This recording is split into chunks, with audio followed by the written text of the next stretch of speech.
Olá, bem-vindos a mais um Conversa com o Mercado. Meu nome é Luiz Felipe e hoje vamos conversar com Tom Lousada, que é consultor em privacidade e proteção de dados, sobre a Lei Geral de Proteção de Dados. Oi, Tom, tudo bem? Oi, Luiz. Tudo bem e você? É um prazer muito grande estar aqui e a gente debater um pouco sobre esse tema tão relevante. O prazer é nosso em ter você aqui conosco para falar um pouquinho sobre a proteção de dados no Brasil. E vamos começar com o que é essa LGPD, né? Muita gente já ouviu falar, mas nem todo mundo sabe exatamente o que é. Você poderia explicar um pouco o que é a LGPD, como ela funciona? Muito bem, Luiz. A LGPD é a sigla para Lei Geral de Proteção de Dados, que visa regulamentar todos os dados do cidadão, quer na esfera pública ou privada, né? Ou seja, tanto a administração pública como empresas privadas que utilizam dos dados do cidadão. Essa lei ela visa regulamentar a utilização desses dados. Veja bem, né? Eu fui claro, ela visa regulamentar a utilização desses dados, né? E não a proibição da utilização. É permitida a utilização dos dados, mas existem uma série de regras da forma como esses dados vão ser utilizados. Realmente tem muita gente, né, achando que a lei veio para proibir a utilização de dados e pessoas até questionando se a lei vai pegar no Brasil, se a lei não vai pegar no Brasil. Na sua experiência, como isso está? As empresas estão se adequando à LGPD? Vai haver algum tipo de fiscalização para que a lei seja efetivamente cumprida? Luiz, como praticamente tudo no Brasil, a lei ela está em passos lentos, né? As empresas até o momento elas estão pagando para ver. A gente estima que aproximadamente 11%, 12%, talvez a gente nem chegue a 15% das empresas que atualmente têm estado em compliance com a lei. E esse número alto de empresas, né, que ainda não estão se adequando à lei, estão correndo sérios riscos, né? Ou seja, elas estão pagando para ver e vão pagar caro, né, para ver, porque a lei fala, né, que não estando em compliance com ela, existem as penalidades, né, que vão girar de 2% de faturamento limitados a 50 milhões de reais. Então, toda empresa precisa se adequar, né? Sobre a fiscalização, existe, né, a Autoridade Nacional de Proteção de Dados, carinhosamente intitulada de ANPD, que essa sim vai ser a autoridade responsável pela fiscalização e acompanhamento dessa lei, né, junto às empresas, né? E num primeiro momento, o que a gente tem visto é que até que a autoridade nacional se emparelhe e fique totalmente com braços e pernas disponíveis para poder efetuar essa fiscalização, nesse primeiro momento ela vai atuar como uma espécie de consultora, sabe? Um processo mais consultivo, trazendo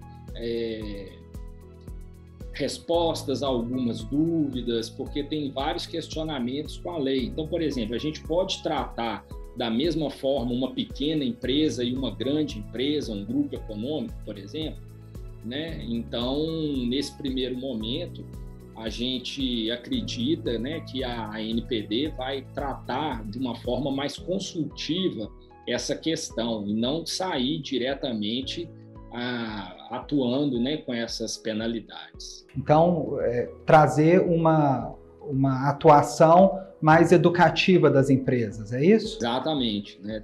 Vai ter esse lado mais educativo, né? Mais consultivo, né? Trazer a questão da cultura da privacidade no proteção de dados no Brasil, né? Ela é muito, muito fraca, né? Nós não temos uma cultura de guardar o nosso CPF, por exemplo, para de uso restrito, né? Por muito pouco, a gente é capaz de fornecer o nosso CPF numa farmácia, numa drogaria, né? Em troca de um simples desconto, né?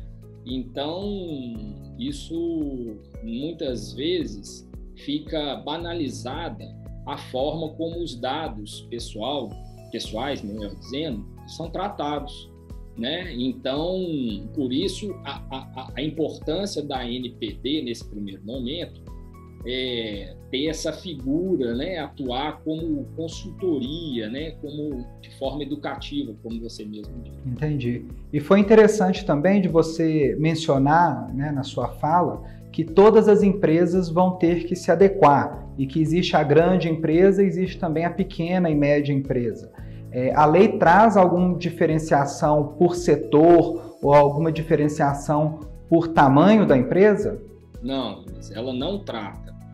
Uma das coisas que nós da comunidade de proteção de dados esperamos é que a NPD possa colocar luz em muitas coisas que estão obscuras, né?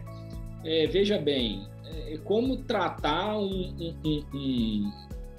microempresário, uma empresa de pequeno porte, a uma grande empresa ou a um grupo econômico, né? São situações completamente distintas, né? Do qual a NPD vai precisar fazer um balizamento, né? Para poder fazer esse tipo de tratamento.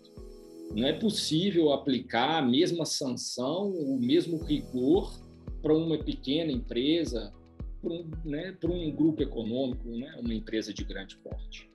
Entendi, mas todas vão ter que se adequar, correto? Nesse primeiro momento, todas têm que se adequar.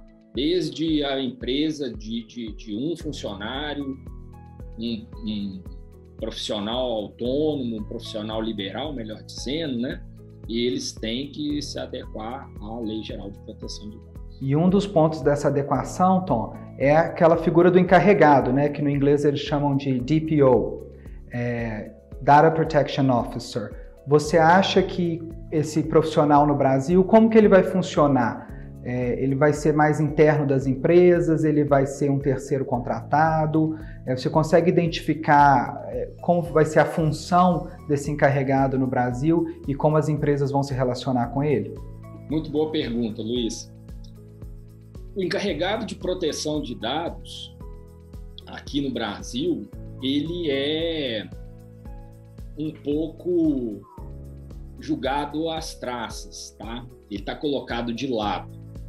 Por que eu digo isso? O DPO, né, como você falou, que é o Data Protection Officer, figura tão importante na GDPR, que é a Lei Geral de Proteção de Dados da União Europeia, do qual a nossa lei é muito semelhante, ele tem uma relevância muito grande no papel. Ele ocupa, inclusive, muitas posições hierárquicas dentro das empresas, das corporações, de destaque. Por quê? Porque a figura dessa pessoa, desse encarregado, ela é essencial para a fiscalização interna da aplicação da lei. Por que eu digo isso? O encarregado aqui no Brasil, a gente tem visto que muitas empresas, dessas poucas que estão, né, buscando a conformidade com a lei, eles são simplesmente nomeados para poder cumprir o papel, né, ou melhor, cumprir uma exigência que a lei determina. E, na verdade, ele é uma figura, como eu falei, ele é uma peça-chave dentro da empresa. Por quê? Porque o encarregado, né, esse DPO aqui no Brasil, ele tem que ser uma figura diligente, ele tem que ser uma figura ativa, proativa, inclusive, porque ele vai acompanhar dentro da empresa como que está toda a questão da aplicação da lei, se elas estão sendo seguidas. Por quê? Porque políticas, né, são necessárias serem construídas dentro da empresa. políticas de privacidade, políticas de segurança da informação, políticas de compliance com fornecedores, né? Então, assim, o encarregado diligente, o encarregado proativo, ele vai ficar acompanhando dentro da empresa todas essas informações. E por que eu digo isso? Porque ele é o responsável pela comunicação com a Autoridade Nacional de Proteção de Dados. Então, ele tem que estar ciente de tudo que acontece dentro da empresa. Porque, em caso de algum incidente de segurança, de algum vazamento de dados, é ele que tem que fazer a comunicação com a Autoridade Nacional de Proteção de Dados. Então, ele não pode simplesmente ficar esperando um fato qualquer acontecer para ele acionar a proteção de dados. Ou, no sentido inverso, a Autoridade Nacional de Proteção de Dados pede alguma informação na empresa. E é através dele que é o canal de entrada para poder fazer, né, o conhecimento, o levantamento das informações solicitadas e posterior devolutiva para a Autoridade Nacional de Proteção de Dados. Entendi. Então, para além, né, do encarregado, existem outras medidas que a empresa tem que tomar para se adequar à lei, como você disse, implantação de políticas, né, de compliance.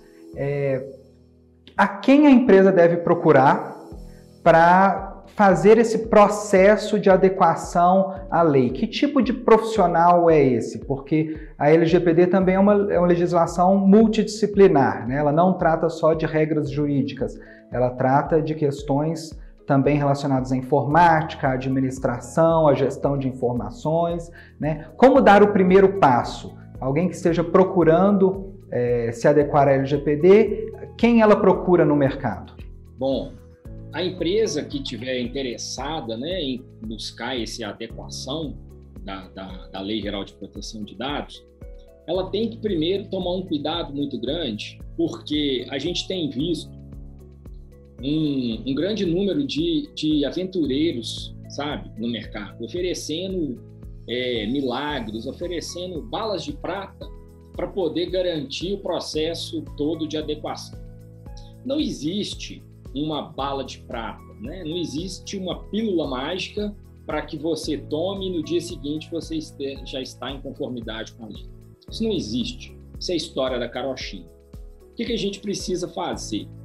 A empresa que estiver interessada em buscar fazer o processo de adequação, ela precisa buscar profissionais competentes que sejam capazes de buscar, como você mesmo disse, as informações em seus mais diversos níveis.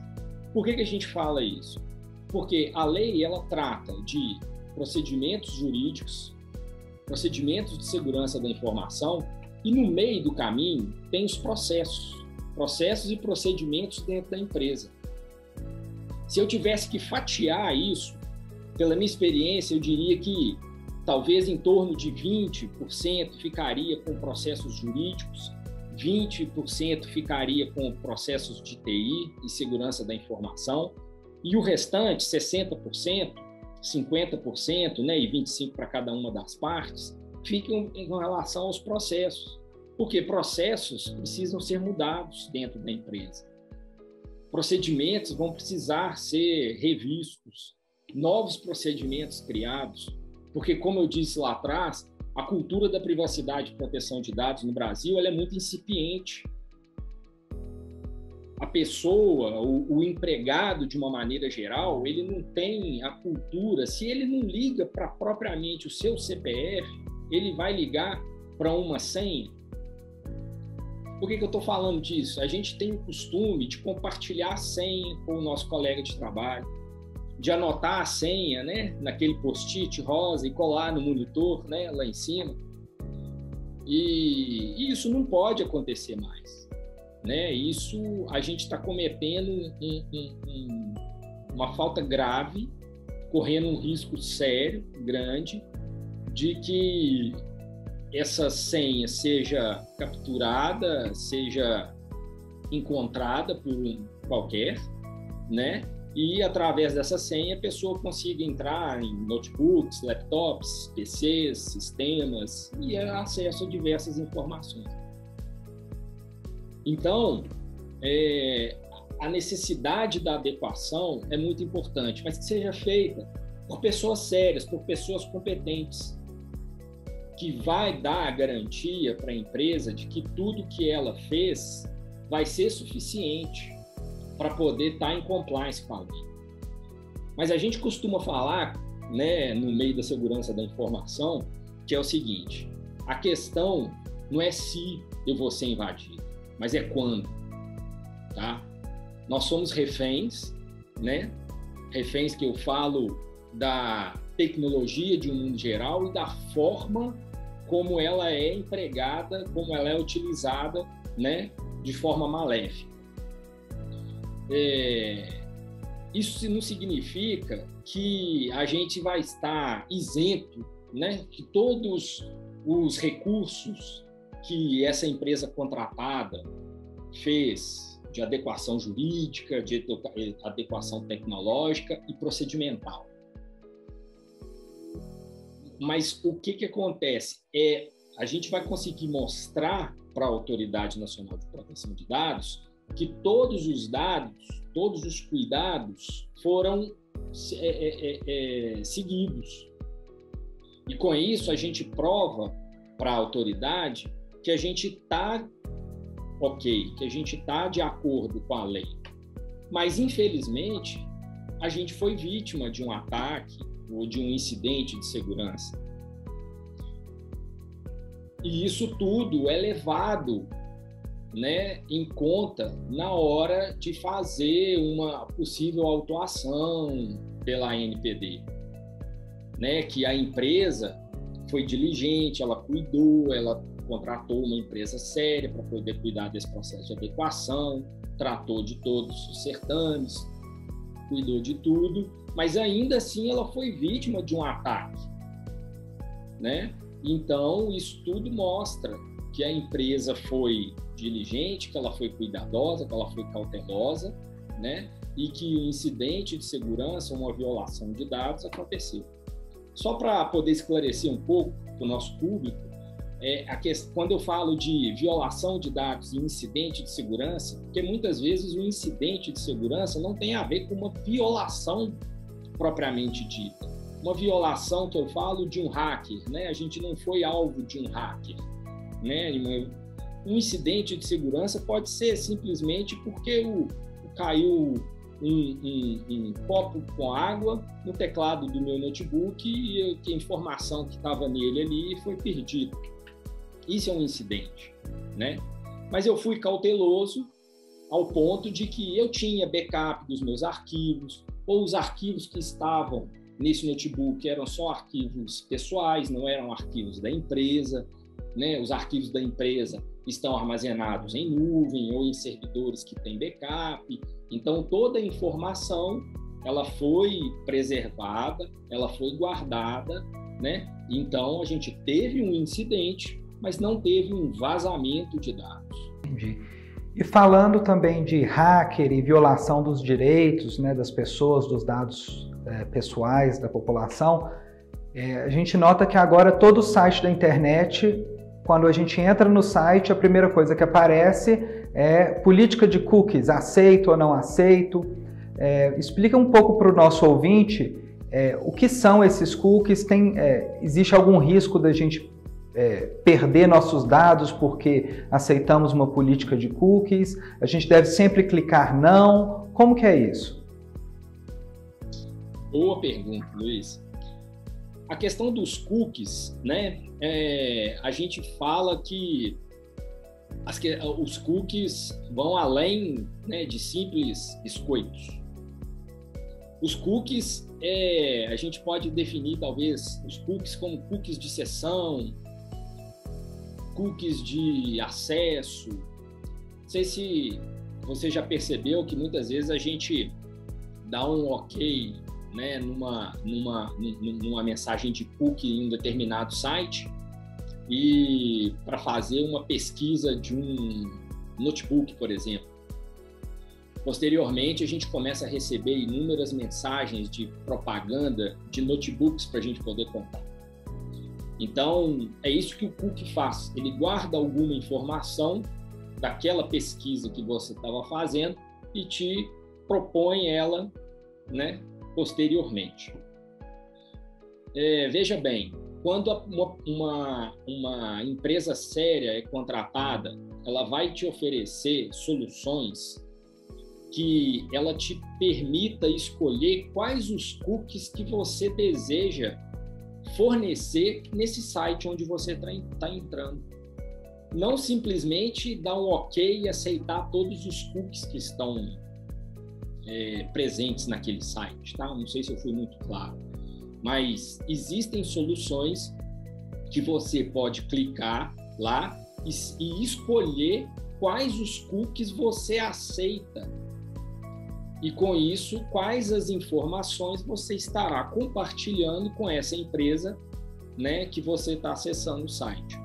Então, mais uma vez, a necessidade de empresas que estão buscando processo de adequação, buscar parceiros, buscar empresas sólidas, sérias, responsáveis para poder tratar desse processo de adequação é muito importante, né? Porque não é simplesmente colocar lá, o nosso site exige cookie, clique aqui para poder dar continuidade, né? E poder sumir com aquela barrinha que fica lá no rodapé, né?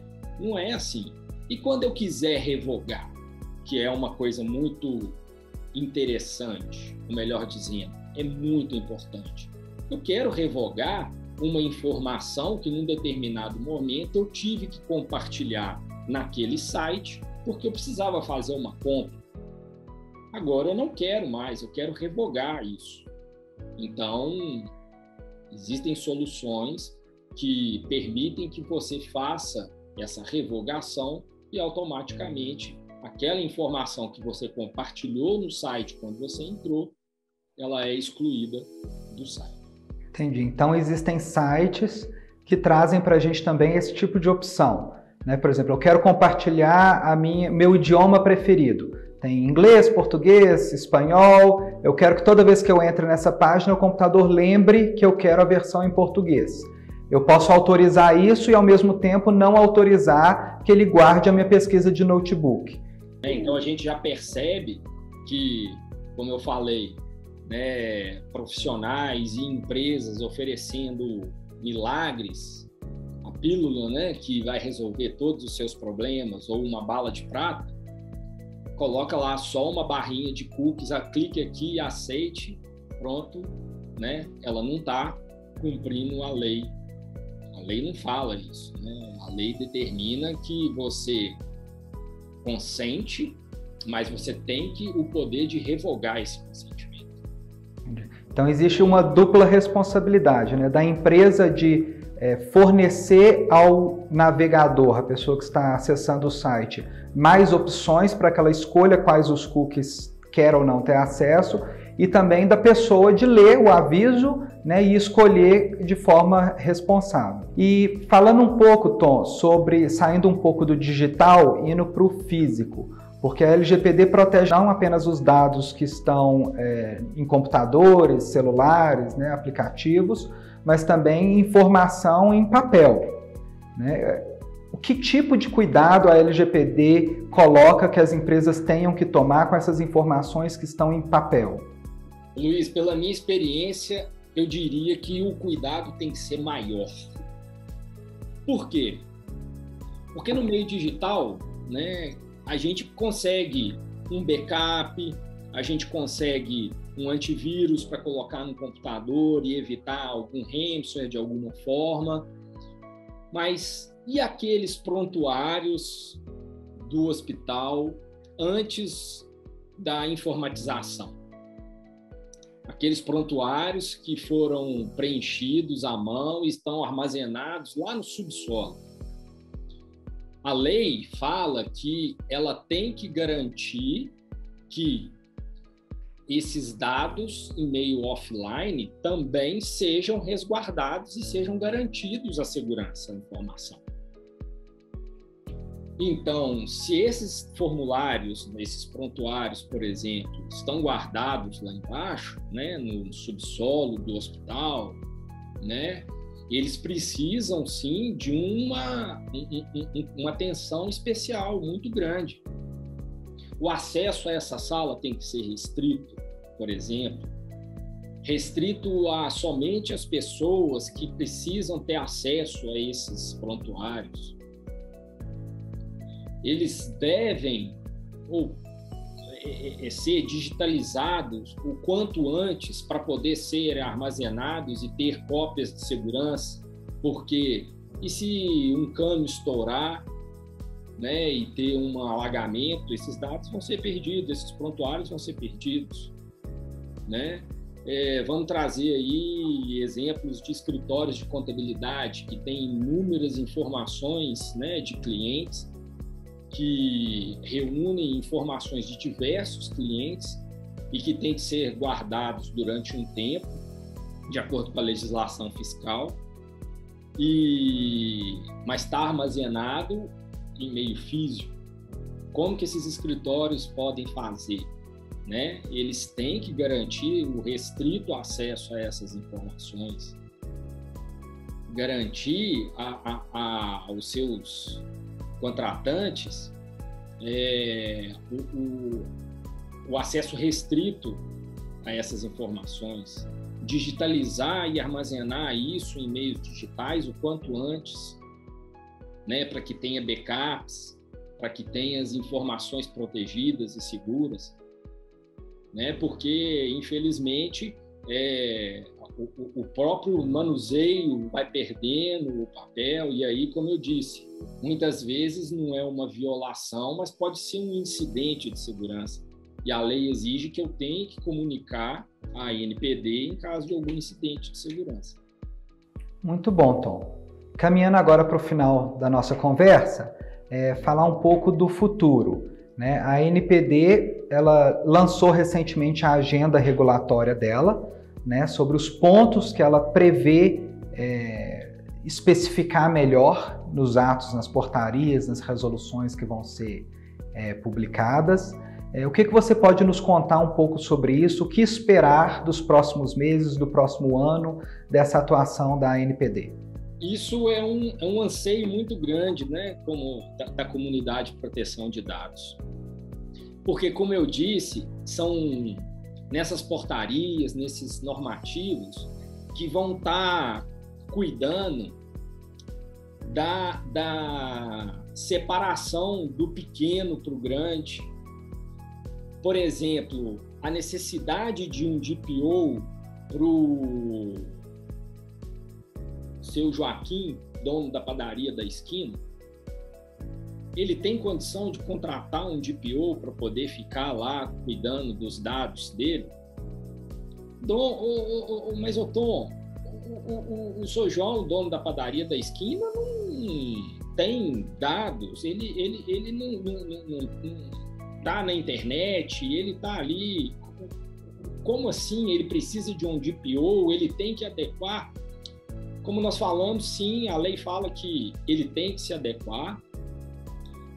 Ele não trata de dados pessoais, ele tem contrato de trabalho, né?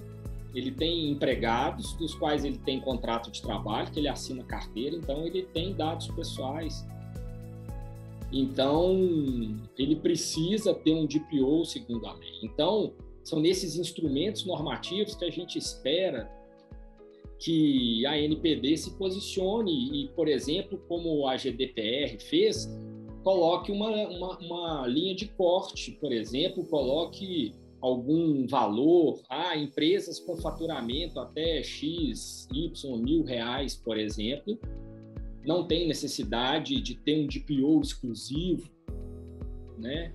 Então, a lei deixa algumas lacunas, né? Como toda lei tem as correntes, né? Tem algumas interpretações. Então, esses instrumentos normativos, esses regulamentos são muito importantes. Nós da comunidade estamos buscando enviar comentários para ter agenda com a Autoridade Nacional de Proteção de Dados, para tratarmos desses pontos, para poder esclarecer muita coisa, colocar realmente alguns balizadores para poder tratar, né, as empresas de forma desigual, porque elas são desiguais, né? Não pode ter o mesmo tratamento uma empresa com faturamento de milhões de reais para uma empresa que tem faturamentos pequenos, né, que tem uma dificuldade muito grande de se manter no mercado. Bom, é ótimo saber, Tom, que a ANPD vai vir também para trazer esses detalhes, né, fazer essas diferenciações e, como você disse, tratar igualmente os iguais e desigualmente os desiguais, né, para não exigir demais daqueles que não conseguem e que nem é necessário um nível tão rígido de controle. Tom, gostaria de agradecer a sua presença aqui no Conversa com o Mercado, né? Dizer que foi muito esclarecedor, tenho certeza que os nossos ouvintes vão gostar e vão aprender um pouco com essa conversa e quem sabe a gente não marca outros encontros no futuro para tratar de alguns temas mais específicos. Ô Luiz, o agradecimento é todo meu. É um privilégio e uma oportunidade imensa de poder estar aqui com vocês, compartilhando um pouco desse tema. E estou à disposição, né, para a gente poder gravar outros debates aí. Um abraço, gente.